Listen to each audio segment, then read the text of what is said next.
Jonesy and Amanda. Jam Nation. We both went and saw Oppenheimer at different cinemas in a different part of the city at different times. Who'd you see your Oppenheimer with? I went, my daughter and my potential son-in-law took Helen and I out for a night at the movies where they paid, which was nice. That's nice. So we went into the cinema. I knew it was going to be a long movie. There was some people dressed up in pink, and I'm like, hang on, what's happened? We're in the Barbie cinema by accident.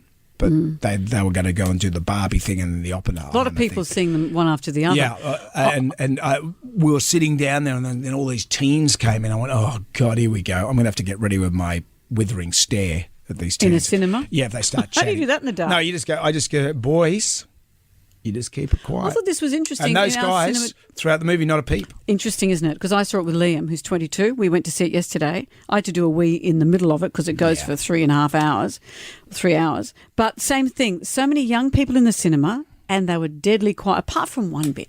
I don't even know if I want to even give oxygen to it. Mm-hmm. But there is an incredible moment with the test bomb. This isn't spoiler alerts. If you're going to see Oppenheimer, you know he's known as the father of the atomic bomb.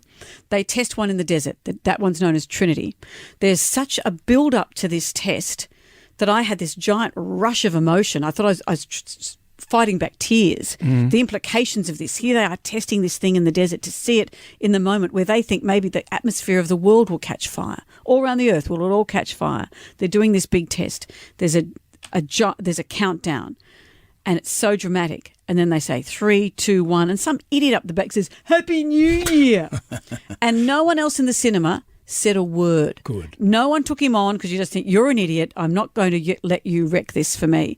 The sound in this movie is amazing. The soundscape, the clicking of the Geiger counter kind of sounds as you get close to the explosion, the as I said, the countdown, the music, the thrum of beating feet. It's an oral sensation. Yeah.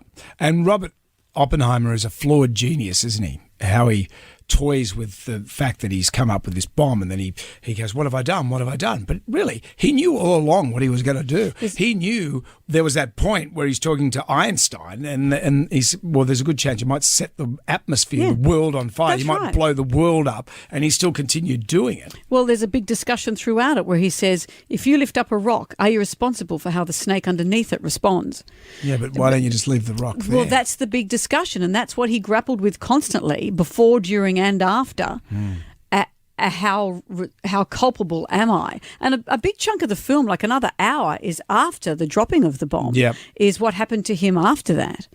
And everyone's in this movie. What do you mean? We got Matt Damon, Rami Malek's in it plays a pretty small role, but a pivotal role. Absolutely. But Robert Downey Jr. is amazing in it. He'll get some sort of Oscar for that, surely. Emily Blunt, I thought, was an incredible actress. You don't normally see her.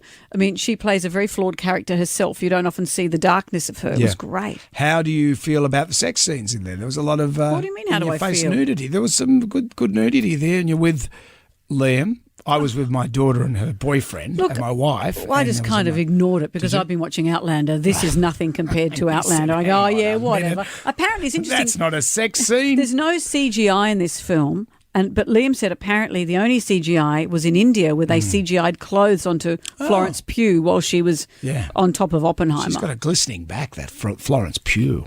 Oh. No wonder your family is uncomfortable what I said. When they see things like this with you, when you talk like back. that. It's nice skin colour and glistening back. It's very sexy. I can't help that. I'm a man. What a creep. Well, it's not creepy. What is that? Is this creepy? did you discuss this with your family? You know you're on the radio. I just said, I noted. I said she has nice skin. Okay. Well, we saw a lot of it from the front, so you just make me feel sick. What do you mean? Never mind. Come on. So the young people in there are going, yuck to you. Young people were so much more mature than you were. Happy New Year. There was someone yelling out, whoa. How have you ruined Oppenheimer? I haven't ruined it. Go and see it. You'll love it.